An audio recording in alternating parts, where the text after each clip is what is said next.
tarixinin 1894-cü ilində avqust ayının əvvəlində Danabaş kəndində bir qəribə əhvalat oldu.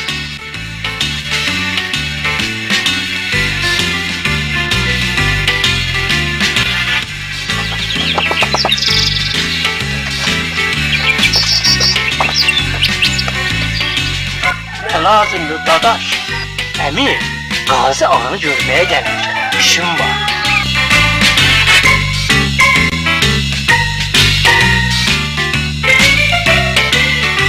Nasıl? Əhvalat budur ki, Məhəmməd Həsən əminin eşşəği uğurdanıb.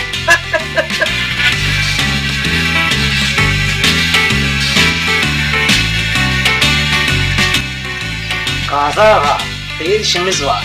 Bu gelini de getirmişim ki şirinlik olsun.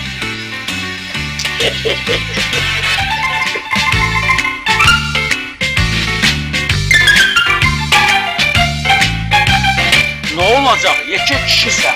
Kalkıp eşeğini uğurlayıp getirip katmışsan benim çarban sarayıma. Nə eybi var? Siğə yaxşı. Çox gözəl, çox pakizə. Allah belə mübarək eləsin.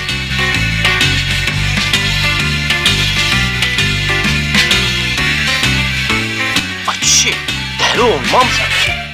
Belki çevirsən, ben halkın eşeğini niye uğurlayıram?